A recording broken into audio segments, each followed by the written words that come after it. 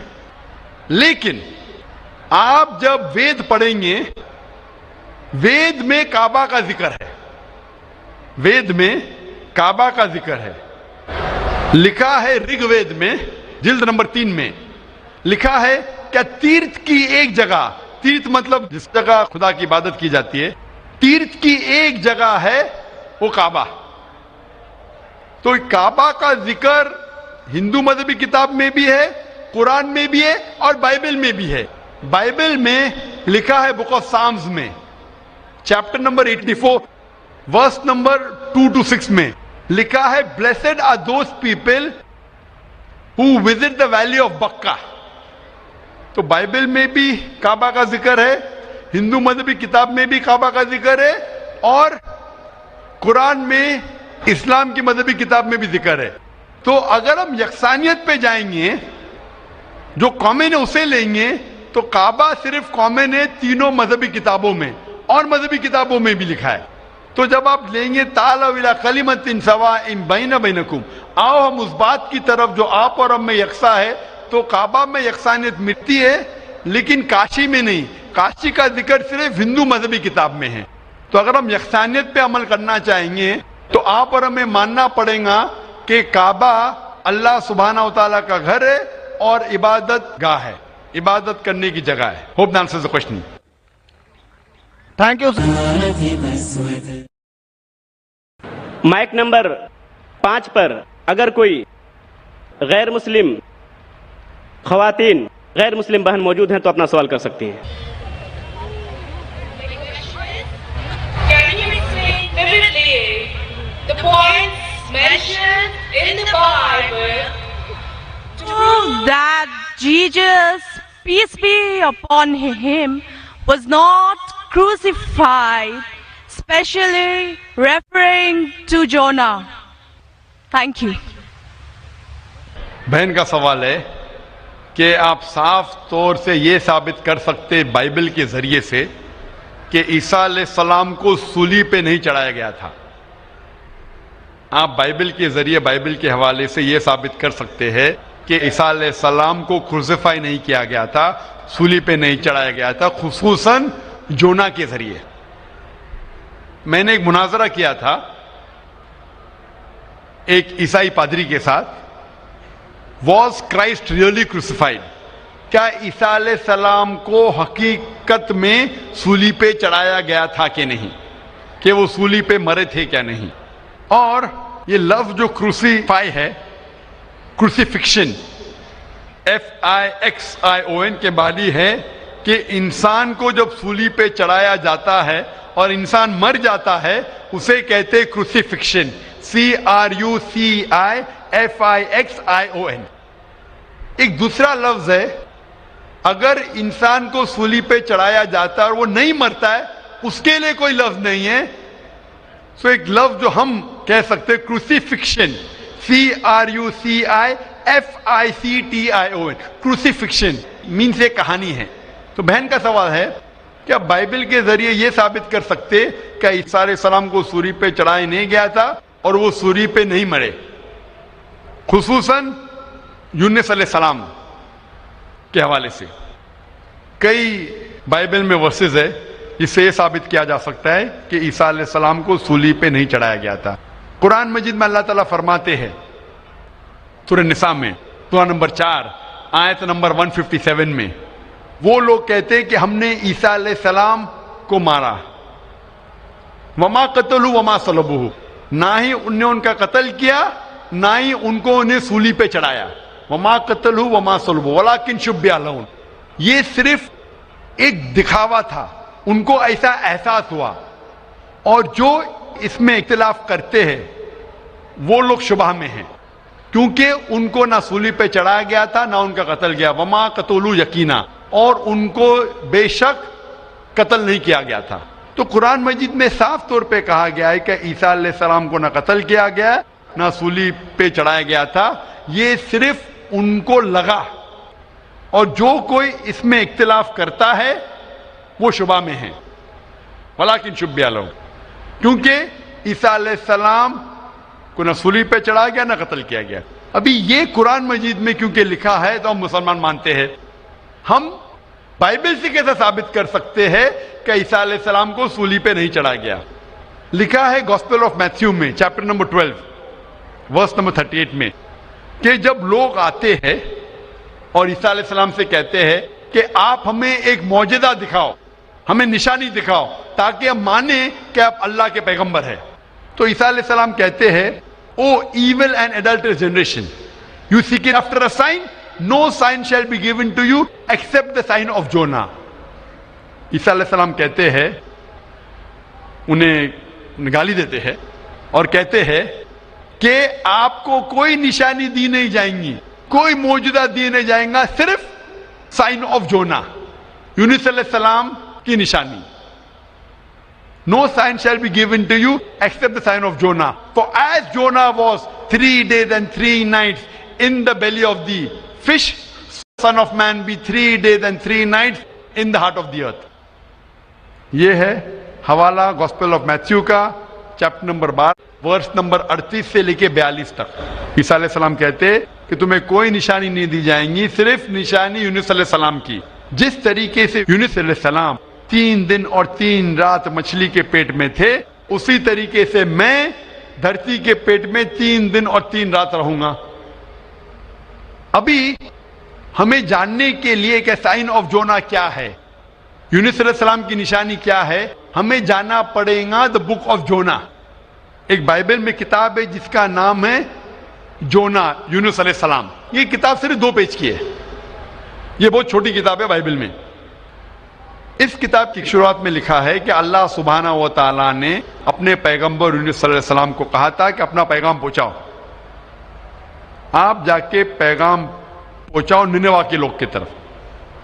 یونس علیہ السلام بائبل کے مطابق کہتے ہیں وہ ڈرتے ہیں کہ یہ لوگ کیا پیغام سمجھ پائیں گے, اسی لیے نینوا جانے کے بدلے وہ ایک کشتی میں سوار ہوتے جوپا کی طرف.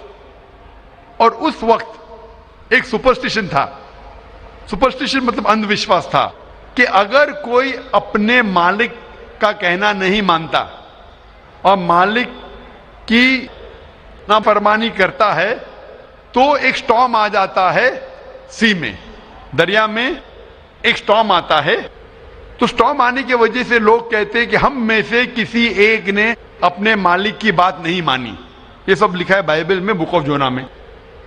یونس علیہ السلام کیونکہ اللہ سبحانہ تعالیٰ کے پیغمبر تھے, بائبل میں لکھا ہے کہ انہوں نے بات مان لی اور کہا کہ میں اپنی مالک کا کہنا نہیں مان رہا ہوں اور نینوا کے بدلے جوپا جا رہا ہوں, تو میری وجہ سے یہ سٹارم آیا. سٹارم کو کیا کہیں گے دریا میں؟ سٹارم, طوفان. طوفان, یہ طوفان دریا میں کیوں آ رہا ہے؟ یہ طوفان یونس السلام کہتے کہ میری وجہ سے آ رہا ہے, کیونکہ میں میری مالک کی بات نہیں مان رہا ہوں. اور اس وقت یہ اندھ وشواس تھا, سپرسٹیشن تھا کہ جو مالک کی بات نہیں مانے گا اس کو دریا میں پھینکیں گے تو طوفان ختم ہو جائے گا. تو یونس علیہ السلام کہتے کہ میری غلطی ہے, مجھے پھینکو. تو کیا کرتے لوگ یونس علیہ السلام کو پکڑ کے دریا میں پھینکتے ہیں. تو مجھے یہ پوچھنا ہے کہ یونس علیہ السلام کو جب دریا میں پھینکتے ہیں, بائبل میں لکھا ہے, تو یونس علیہ السلام زندہ تھے یا مردہ تھے؟ Sister, when Jonah was thrown into the water, I want to ask you the question, was Jonah dead or alive? He was alive. He was alive, زندہ تھے. ماشاءاللہ صحیح فرما رہی ہے. طوفان اتنا زور کا آ رہا تھا, طوفان میں اگر ایک زندہ انسان کو ڈالتے ہیں, وہ طوفان میں دریا میں انسان مرنا چاہیے, لیکن یونس علیہ السلام مرے یا زندہ تھے؟ He ought to die in the storm. Was he dead or was he alive? He was still alive. ماشاءاللہ صحیح جواب ہے. کہ طوفان میں مرنا چاہیے، لیکن کیونکہ وہ اللہ کے پیغمبر تھے، زندہ تھے، اس وقت ایک مچھلی آتی ہے اور مچھلی ان کو نگل لیتی ہے. A fish comes and gobbles them up. مچھلی کی پیٹ میں یونس علیہ السلام زندہ تھے یا مردہ تھے؟ In the belly of the fish was Jonah dead or alive? He was alive. He was alive. وہ زندہ تھے. مچھلی کے پیٹ میں 3 دن مچھلی یونس علیہ السلام کو پیٹ میں لے کے بائبل کے مطابق وہ گھومتی ہے، سارے سمندر گھومتی ہے 3 دن تک. مچھلی کی پیٹ میں سفوکیشن، نہ برابر سے انسان سانس لے سکتا ہے نہ جی سکتا ہے. انسان کو مرنا چاہیے یا جینا چاہیے؟ مرنا چاہیے. لیکن یونس علیہ السلام زندہ تھے یا مر گئے؟ جونا, though he was 3 days, he was there in the belly of the fish. For 3 days the fish took him in the water. He ought to die. Was Jonah yet dead or alive? He was still alive. He was still alive. ماشاءاللہ ابھی تک زندہ تھے. بہن صحیح جواب دے رہی ہے. 3 دن کے بعد وہ مچھلی یونس علیہ السلام کو الٹی کر دیتی ہے, مطلب پیٹ میں سے باہر نکلتے یونس السلام اور وہ سمندر کے کنارے پہ آتے ہیں. زندہ یا مردہ؟ The fish vomits out Jonah, peace be upon him, and throws him onto the shore. When Yunus alayhi salam, when Prophet Jonah was thrown on the shore, was he dead or alive? He was alive but unconscious. Alive but unconscious. After some time, did he gain consciousness or not? Yes, he did. Fine. Finally he was conscious and alive, no? Alive. Fine. Alive. So alive, alive, alive, alive. Miracle of a miracle of a miracle of a miracle. وہ زندہ تھے. ایک زندہ آدمی کو دریا میں جب پھینکتے مرنا چاہیے, نہیں مرتے ہیں, زندہ رہتے, معجزہ. طوفان میں مرنا چاہیے, نہیں مرتے, زندہ رہتے, معجزہ. مچھلی آ کے نگل لیتی ہے, مرنا چاہیے, زندہ رہتے, معجزہ. مچھلی 3 دن تک ان کو سمندر میں گھماتی ہے, مرنا چاہیے, نہیں مرتے, معجزہ. مچھلی ان کو الٹی کرتی ہے دریا کے کنارے پہ, وہ زندہ رہتے, معجزہ. معجزہ کا معجزہ کا معجزہ کا معجزہ.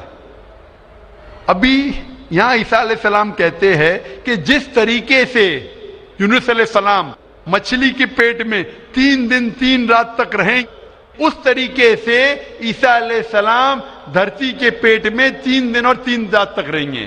Now sister, I want to ask you, according to you, when Jesus Christ, peace be upon him, was in the sepulchre, was he dead or alive?